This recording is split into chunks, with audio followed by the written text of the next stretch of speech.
I'm Effie Parks. Welcome to Once Upon a Gene, the podcast. This is a place I created for us to connect and share the stories of our not-so-typical lives. Raising kids who are born with rare genetic syndromes and other types of disabilities can feel pretty isolating. What I know for sure is that when we can hear the triumphs and challenges from others who get it, we can find a lot more laughter, a lot more hope, and feel a lot less alone. I believe there are some magical healing powers that can happen for all of us through sharing our stories, and I'll take all the help I can get. Once Upon a Gene is proud to be part of Bloodstream Media. Living in a family affected by rare and chronic illness can be isolating, and sometimes the best medicine is connecting to the voices of people who share your experience. This is why Bloodstream Media produces podcasts, blogs, and other forms of content for patients, families, and clinicians impacted by rare and chronic diseases. Visit bloodstreammedia.com to learn more. Hi, friends. Welcome to the show. This is Once Upon a Gene, and I'm your host, Effie Parks. If you're new here, thank you for joining us. I hope you've been enjoying the show so far. There's a big catalog, so go ahead and peruse through topics that you'd like or just start from the beginning. Please also send me a message if you have any questions or if you're looking for something specific, okay? If you have been following me on social media especially, you know that we've started a one rad club called Once Upon a Gene Therapy. It's a walking club. We're all motivating each other and empowering each other and lifting each other up to have a healthier day-to-day. Get some steps in, move your body. Remember who you are, okay? Remember who you are and how valuable what you bring to your family and to the children that you're caring for every single day, and how important it is to make sure that you're taking care of yourself. Our walking club is awesome. Come join our Facebook group. We also are all over the world and encouraging Saturdays or Sundays to actually meet up in person. Post something in your local group. See if you can get some other families, parents, caregivers to join you on this walk. Meet people, human beings in real life. I know we all love our internet because it's the way we stay connected, and it's the only way many of us can be connected with each other with the demands of our life. But I think you'd be surprised what you can do if you just make the decision to make this a habit, to put yourself first once in a while and join our walking club. You're going to love it. Okay, so many of us, after becoming parents to our beautiful medically complex kids, we find ourselves at somewhat of a crossroads where our professional career aspirations and personal responsibilities collide. Actually, scratch that. It's not a crossroads with any options, really. More like being rerouted on a hard detour, and that annoying map lady won't stop repeating, recalculating route. Okay, the journey of parenting, especially when caring for children with medical needs, it often demands sacrifices that reshape our lives in profound ways. I myself have experienced this firsthand. I had to step away from the vibrant buzz of my own salon that I had in downtown Seattle with a full, beautiful, loving clientele. And like my guest today on the show, she was also forced to surrender and to take this detour and leave her lifelong dream job of being a teacher and enjoying the classroom's bustling energy that she loves so much. And it was replaced by the quiet, persistent demands of caregiving. This detour, unexpected and challenging, it really does lead us down a road of profound personal transformation. We learn the depths of our strength and the true meaning of dedication. We might even find ourselves with new gifts, new points of pride, somewhere doing something we never saw ourselves doing, and using muscles that we didn't know we had. There's always going to be grief in so many areas for us. That's a fact. But I believe if we're looking and paying attention and continuing to put one foot in front of the other with hope, we will probably discover a lot more magic. My guest today is going to take us through her experience, and I think that you might hear some familiar things in your own story. Please welcome my guest, Emily Crawford. Hi, Emily. Welcome to the podcast. Hi. I'm so happy you're here. My girl, Jennifer Seidman, sent me your name, and I was like, duh, I'll do anything for any Seidman that exists. And you're also connected with the Courageous Parents Network, which anyone who listens to this show regularly knows that I'm a super fan of. So welcome. And I'm really excited to get to know you a little better and cover an important topic of identity loss and identity metamorphosis after you become a parent to a medically complex kid. Yes, thanks so much for having me. I also am a big fan of Jennifer and obviously Courageous Parents Network, and I'm so happy to join them on their new parent champion journey. Yes, congratulations. We'll get into that a little bit later in our conversation.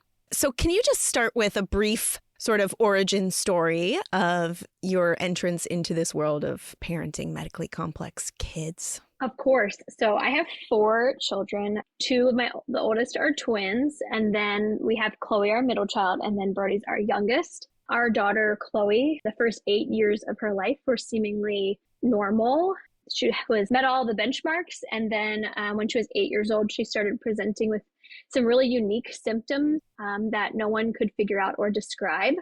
So it took 2 urologists and then a pediatric gynecologist, which I learned are very difficult to find, to eventually have her diagnosed with a life-threatening illness within her lymphatic system. Very rare. Her presentation is, like most of our kids, 1 in a million. And so it was kind of like when you go on a roller coaster and you're going up and up and up and up, and you're kind of like sitting at the top. And then in 2020 was when we kind of made our descent. So the last 3 years have really been trying to keep our daughter alive. Yeah. Are you comfortable sharing her diagnosis in case other people are seeing these sort of symptoms in their own story?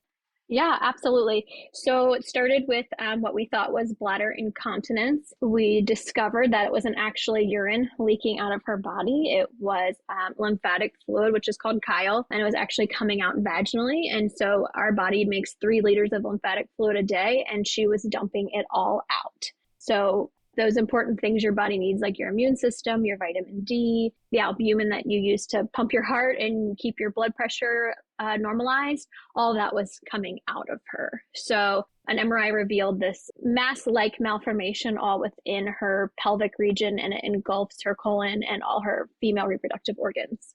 Does it have a name? Yeah, so her particular diagnosis could be called a central conducting lymphatic anomaly, and she sits under the umbrella of vascular anomalies. Okay. And any genetic testing ever done on her? Yes. So her diagnosis is complicated by a PIK3CA overgrowth mutation and a KRAS mutation. There we go. Okay. Thanks for sharing all that. I appreciate it. So one thing that I was talking about with Jen when your name came up was this idea of how most, if not all of us, have one of the caregivers in the family has to leave their job, leave their career, leave something that they were doing to become a full-time caregiver for our kids for various reasons. And I know you were a teacher. Can you tell us a little bit about that? Sure, of course. So I've wanted to be a teacher my entire life. Funny enough, I asked Santa for an overhead projector when I was 8 years old. So I had the whole shebang. My dad even hung a pull-down blind from my wall so I could pull down the projector screen and put up my math problems and teach all of my American Girl dolls. So I kind of aligned my whole life to this dream. I went to college. I was a TA. I worked in the public school system for 10 years, and I was kind of at the pinnacle of my career right before diagnosis. I had won Teacher of the Year. I was presenting at teaching conferences, and I just loved what I did. It's kind of one of those things, if someone to name 3 words about me, the teacher would 9 times out of 10 be one of those words. It was just my passion. And so when she was first diagnosed and we were in and out of the hospital, it was the year of COVID. So I kind of could hang on to my career because I was teaching virtually from a computer. And then in 2021, when everybody went back to school, and I wanted to so bad, and I tried, and I couldn't physically teach 25 kindergartners from the PICU. So I had to close my career and pack up my classroom and move all of my contents to my attic. So it was really hard for me because that's all I've ever wanted to do. It's all I've ever known. And now I was immersed very quickly into this medical parenting world. Oh, that's so heartbreaking. While also loving the visual of your projector and your pull-down screen. I love that story. Oh my gosh, the emotional impact. Can you describe that sort of emotional journey that you went through when you had to leave teaching and pack up your stuff and put it in the attic to care for Chloe? And how did that giant forceful shift like affect your sense of identity? I mean, it's hard and I struggle. I'm honestly to this day, I struggle very hard with not teaching. I know a lot of teachers, it's really hard to be a teacher right now. And a lot of teachers are actually leaving the field and I am like desperately wanting to crawl back into it. But I have always said I am my happiest in a room full of children. And so now I'm just in a room with just my child and it's hard. And to look at it like physically as I'm now packing up my classroom, I'm like loading the books and putting them in my attic. And instead in turn, I'm replacing the space in my car with a wheelchair that I never thought I would need and transporting her back and forth to hospitals. And it's just this like really sad shift in what my roles are now. And I think I was so used to the getting my kids to school. They went to school where I taught. So I'd put them in their classrooms. We'd come home, dinner, practice, pack lunches, that kind of thing. And that's not my life anymore. And it's been a really hard shift for me personally. I know so many people can relate to this, including myself, but I can also tell how much more passionate perhaps you are about your career than some of us also. And I was wondering if maybe you could kind of dig a little deeper into some of those like initial struggles that you faced in terms of your emotional well-being during that transition from teacher to full-time caregiver that others can probably relate to. Yeah, I really struggled at first, just wondering like, well, what am I supposed to do? And a question I always ask myself, which I think is really hard, is this it for me now? Like, you know, teaching is a career that's really, you're really on. Like you can't do it at your leisure. You can't do it when you want to do it. You have to be on Monday through Friday all day. And so it was hard for me to say, okay, is this it? My life now is wake up, pull meds, give meds, drive to therapy, drive to this like OT, PT, behavioral health, and all these appointments, and then just come home and wake up and do it all over again. Where in the classroom, I have creativity. I could make these lessons. I would transform my classroom into Jurassic Park and bring in faux greenery, and all my lessons would be thematically themed to dinosaurs. And it was just such a whole different shift for me where it got really dark. It was really isolating.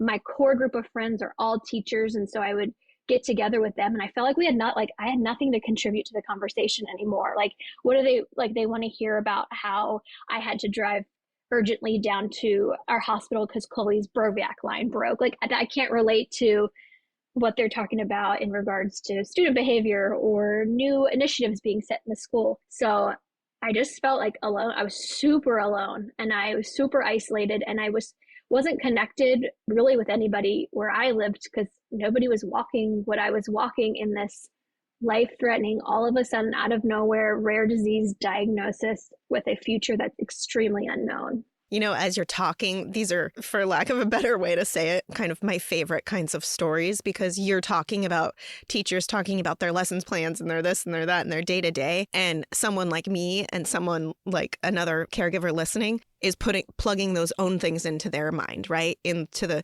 career or friend group that they lost. And you are saying your things and the visual in their life is popping up at the same time, which is, it's so connective, right? And it's such real life for us that we can see each other in our own stories, in each other's stories rather. Right. Yeah. And it's a big loss, and it's frustrating, and it evokes like a lot of envy and anger and sadness and grief and like all of those things. And again, it's that isolation piece, right? It's another form of it that just kind of starts stretching us further and further away from like this reality that we thought we had. Yeah. I would say too, you know, being home with Chloe, I was one of those moms, and this might sound selfish, but I never wanted to be a stay-at-home mom. And I know that is a dream for so many people, but for me, it was like, I wanted to be in the classroom. And so now I had that feeling of like, okay, I'm doing what most moms would just love to be doing, and I'm not happy doing it. And it was so hard. And at the same time, I had a husband who's our insurance carrier and who brings home the finances for our family. And he gets to leave every day and go to work outside of the home. And it's manual labor, but like he has a place to go and kind of get his mind off of it and work. And then he can come home and have his time with the kids, where I'm the one who's answering all the insurance calls and the appointment reminders and the palliative care calls where it was difficult not only for me to feel isolated, but also in my marriage to be like, I'm really jealous of you and what you get to do. Oof, that's a whole other podcast episode, Emily. Yes. And we should definitely talk about all of that. Oh my gosh. And I don't think every mom wants to be a stay-at-home mom. I think just like everyone has their own dreams, right? And what they want to do. Some people are total job girls. You're obviously the kind of teacher that all of us parents want working in the schools. And some people just have a gift at being a stay-at-home mom, right? So I don't think anything sounds selfish like that. Can you talk about how you adapted or how you have been coping with the loss of your professional identity and those dreams that you had since you were less than 8 probably, and what sort of steps have you taken towards acceptance? Absolutely. So I think the biggest part of my journey, which I always encourage anyone to be a part of their journey, is mental health therapy. I see my psychologist every week, and we've really unpacked this, and it's been very helpful for me. I am part of the, walking with the other Once Upon a Gene mom. Well, that's right. I was going to say, have you heard about Once Upon a Gene therapy coupled with your talk therapy? Yes. So I do get to the gym every day, which is very helpful for me, and it's my time. And luckily, our daughter is able to participate in therapies by herself. Not by herself, but with her therapist. And I'm able to, I walk the parking lot while she's in there. So it's some really good time for me. But I have also really leaned into these friends who put in the time to learn about what I'm going through. And so they can sympathize and understand. And I have a network of some really close friends who I can call, and I make sure to make time for myself, whether it's just grabbing dinner with a friend or going to see a movie. And because I have told myself, while Chloe and my children are my number one priority, and taking care of them and seeing Chloe as healthy as she possibly can be, it's not all I am. I'm Emily, and I was Emily before this, and I'm going to be Emily through this. And so just staying connected the best I can, volunteering at anything that puts me inside the building at my son's school.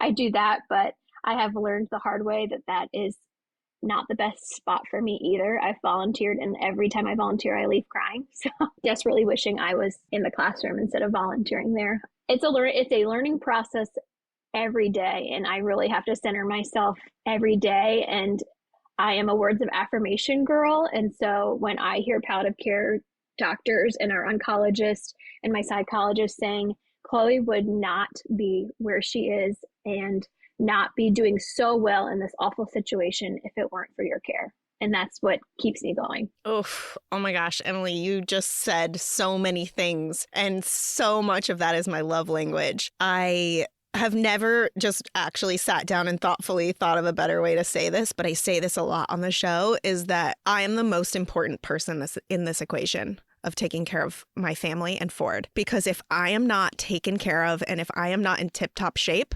crumbles start falling down. And then there's landslides, right? And I think so many times parents, moms especially, are driven toward guilt and shame and stuff on putting themselves first and making that quality time for themselves and seeking their therapies and making time to have friendships, that it just gets lost and you completely lose your identity. And then you almost become this identity of, well, I can't because I can't. And then they believe it. Yeah. Were you always pretty good at putting yourself first in the beginning of this? Like you said, you're working out, you're going to therapy, you have friendships. You have not just friendships, but friendships that you nurture. So how did you do all of those things? Because those are very big things. And any caregiver I know is lucky to really nurture one of those. I will say no, I did not do that in the beginning. It's been a 3-year process for me. When Chloe, like I said, when Chloe first got sick, it was a 0 to 100 very quickly. We spent, the first year of diagnosis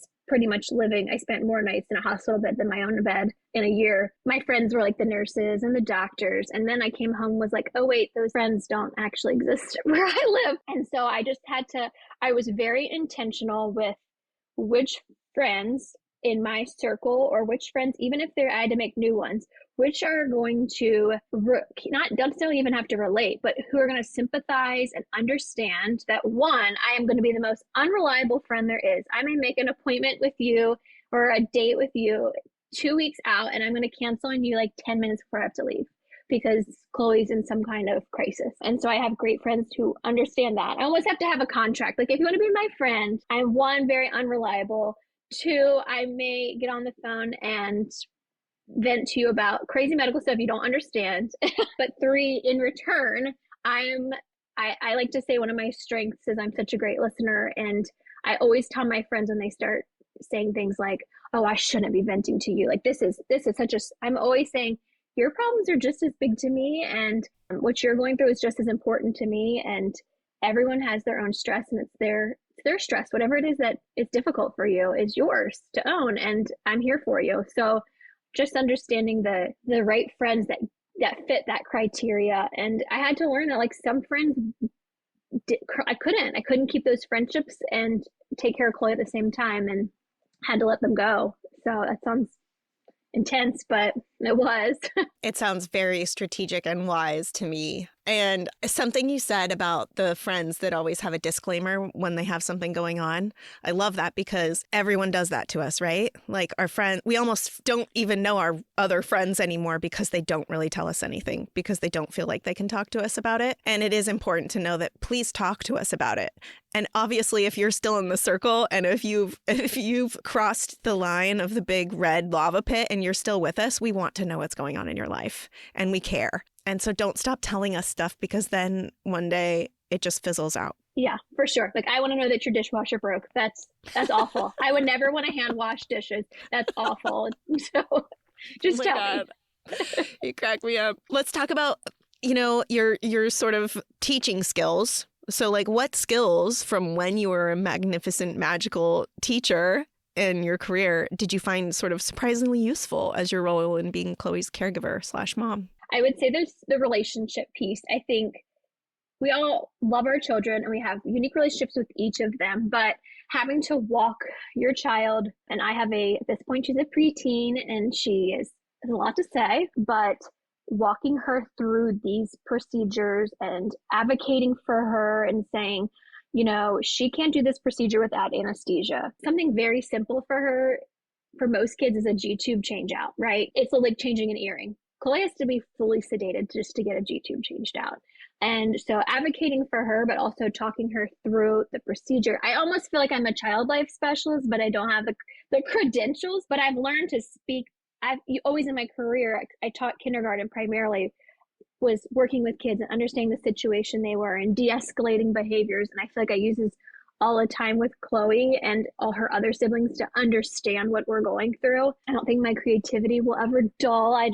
Anywhere I can, I have a nephew who's 4 that I will fight for every day. I mean, I voluntarily pick him up multiple times a week just because I adore being around small children, but getting to incorporate some of the things I used to do in the classroom with him and my son Brody is always brings me so much joy. And just being a multitasker. Teachers are the best multitaskers in the world.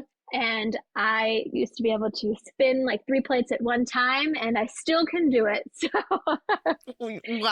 while holding a G-tube and venting at the same time. Right. While flushing meds and measuring out feeds, I can still answer phone calls and pack a lunch. So Emily, I'm just like, how do we get someone over there to help you so you can be a teacher again? It's breaking my heart. You need to be a teacher so bad in school. Oh my gosh. Okay, let's talk about the Courageous Parents Network for a little bit. Congratulations, by the way. You were recognized as a CPN Parent Champion. So can you talk a little bit about what that is, what that means, perhaps how you were motivated to connect with them / what did you do to get that beautiful recognition? Thank you so much. I guess my journey with CPN started when I was having one of those very isolating moments and said, there has to be people out there that feel the way I feel, where I'm just my whole world's changed. The overwhelming amount of, having millions of specialists and all the meds. I was just for someone who has no experience, I was there's got to be other people out there. So we had been brought into palliative care under the palliative care umbrella. And that alone changed our lives dramatically, and I've fallen in love with pediatric palliative care, and we'll shout it from the rooftops. But I kind of Googled pediatric palliative care support into a Google, and CPN came up. And so I just deep dove one night into all their resources and started following them everywhere I could. And it's one of those things where you're reading stuff and you're this is me. This is me. This is me. And I was related to so many of their resources. Then I would start watching these videos and hear these moms talk. And I'm oh my gosh, like there are people out there. There might not be people that I see daily. I could walk past these people in the grocery store and I don't know who they are, but they could secretly be courageous parents that I don't know, but there's got to be a place that brings all these people together. So I started watching all their videos and just really connected hard and fell in love with what they were doing. I fell in love with palliative care. It just seemed like a really good fit for me. And then when the opportunity to apply to be a parent champion appeared, and I read the criteria of you could be presenting as an advocate for palliative care, you could be reaching out to support groups, and I just was like, oh, I can use some of my teaching skills. Like, I love to be in front of people. I love a presentation. I'm tickled just to make a PowerPoint. So oh my God. Yes, I was like, maybe this is where I fit. And so I applied and got to meet all wonderful people, Blythe and Jennifer and Amy, and they're just powerhouses, and I want to be them when I grow up. And I found out I was a parent champion, and then we all met in Boston, and we the first night we were there, we sat around Blythe's dining room table, and I had imposter syndrome at first, and I talked to them about it, but at the end of the night, like, I was in tears, and I was like, these are my people. Like, I found people that know what it's like. I found people that are going through what I've been through and what I'm going through. And there is no better feeling than finding your people. And so we had so much fun in Boston. And now we get to kind of just be evangelists of the palliative care, like just shout it from the rooftops. And we're getting plugged into some really cool things. And all the parent champions are doing awesome stuff where they live and in their area and in their communities. So it's going to be so cool what unfolds this year. Oh my gosh, I love that so much. You completely transform and have the most enormous sense of relief when you find your people. And I'm not talking about the people that keep you down. I'm talking about the people that not only lift you up, but shine a bright, bright, bright light in front of you. So how has being a part of the CPN sort of given you back some kind of identity or sense of purpose? First, just having these group of women, Lindsay spoke about it on your podcast too, but just these group of women who are kind of plugged in. Like, if you were to look at a United States map, we're literally like all over the country, but all of us are just doing such big things where we are, but then at the same time, we're all just like people parenting and doing the hard stuff, and we all understand what that's like. So that's been amazing. Also getting to just be mentored by Blythe and Jennifer and Amy and Chrissy, who are wonderful and are even teaching me things and making me a better parent to Chloe. And then just kind of seeing what's in the future for courageous parents and kind of what we're all starting to do. Like, we get to meet and say, oh, I'm presenting for these people, or we're getting ready to start to present to this group or this hospital. It's just knowing these huge audiences that are going to have access to the resources, especially their beautiful new NeuroJourney resource, is really, really exciting. Totally. You remind me of my friend Adam Johnson, who was also a teacher before he himself was diagnosed with a rare disorder. And he always talked about, especially speaking on stage and like starting a podcast of his own, how he finally felt like a teacher again, because he was able to educate others, just way differently than he had expected, but that it still was sort of fulfilling him in that way. And it kind of sounds like that's sort of your liftoff point from CPN, what's happening. Very cool. And I just want to say to anyone listening, like, you have a place at Courageous Parents Network. It isn't for a specific type of parent. It's for parents who are raising medically complex kids. So really do what Emily did and go stalk their website and peruse it and message people like her and Lindsay and Parvati and Jennifer and Blythe and all those people that are mentioned, and they've all been on the show. Go see if you can find what you're looking for there, because I guarantee you're at least going to find a wonderful network and some great resources, but it might also ignite something in you to take a direction of advocacy like it has for Emily. What I'll say is, one of the most meaningful things, when I listened to Lindsay's podcast and meeting her in person and listening to her share just the incredible work she does in Washington. But at first I panicked. I was like, oh my gosh, she's getting like bills passed. Like, she's legit. Like, she's going to the government. And I was like, oh my, what am I doing? What am I doing for this? And then it took me like a little bit to realize, I realized this as I'm on my flight home from Boston, and I'm like, you know what? Like, everyone's going to have their thing. Like, Lindsay's might be advocacy and she's so good at it. It doesn't mean that like I have to be, I don't have to go to, the Senate and advocate. I don't have to do, go to these conferences and present for rare disease and Chloe's disease. Like, I have to do what feels right to me and what's meaningful to me. And so that's what I'm working on and trying to figure out. But I panicked at first thinking like, I have to do all these things to be a champion or to be a good advocate for Chloe's disease or a child with palliative care. But I've realized like, I just need to hone in on what I'm good at. And then Lindsay's going to be super good at something, and Poverty's really good at something, and Maria's really good at something. And so that's kind of been a learning curve for me, but I'm excited. I love that. Yeah, there is no hierarchy of advocacy. No kind is better or more important than the other. It's exactly what you said. It's find what you're good at. Find what's calling to you. Find what makes you feel warm. It might be starting a patient advocacy org. It might be funding research. It might be palliative care or podcasting or building community or policy, whatever. It just matters that you do. Yeah. So what are your hopes and plans for the future right now? Like, what's kind of on your heart for both you and for Chloe? Right now, we are really kind of diving into some fertility stuff for her, with her disease being primarily around her female organs. So that's kind of uncharted territory. There's no protocol, obviously, in rare disease. We are just, it's always a ...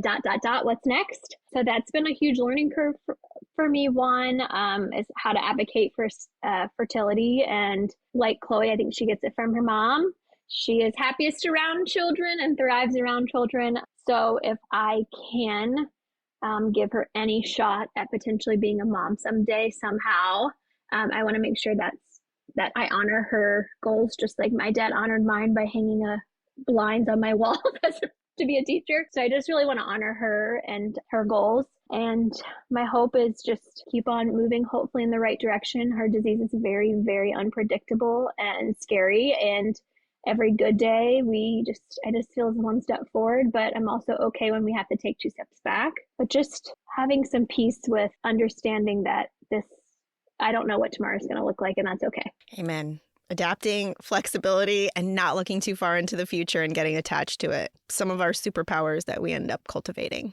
Yeah. And just if you can, maybe keep close track and some notes on your journey through this fertility sort of stuff. And if Chloe and you are ever comfortable in the future, I'd love to talk about this because I'm sure a lot of parents are also going through that or might be going through that. So keep track of it if we can ever have a future conversation on the show about it.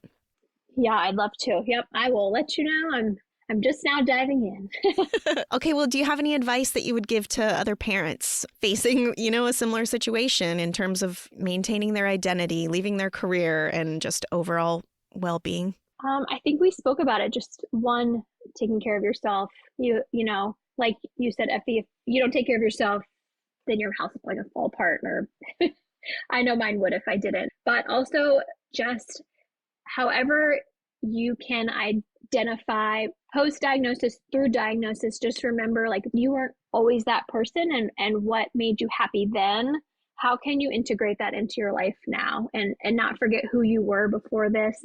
Because that person's still there, tucked somewhere inside. It just is going to look a little different than it did before. I love that. My mom has always said for the 900 years that she's had kids, when we would leave the house, she would say, remember who you are. And that never became more useful to me than it did after Ford. So I love that. Thanks, Emily. You rock. I'm so happy to have met you. I'm so happy you exist. Thank you for your teaching skills that you will be bestowing upon the rare disease community. And thank you for being my guest. I look forward to sharing our chat. Yes. Thank you so much for having me. It was so therapeutic for me to talk through this, and I hope it's helpful for somebody else. I hope you've been enjoying this podcast. If you like what you hear, please share this show with your people, and please make sure to rate and review it on iTunes or wherever you get your podcasts. You can also head over to Instagram, Facebook, and Twitter to connect with me and stay updated on the show. If you're interested in sharing your story, or if you have anything you would like to contribute, please submit it to my website at effieparks.com. Thank you so much for listening to the show and for supporting me along the way. I appreciate y'all so much. I don't know what kind of day you're having, but if you need a little pick-me-up, Ford's got you.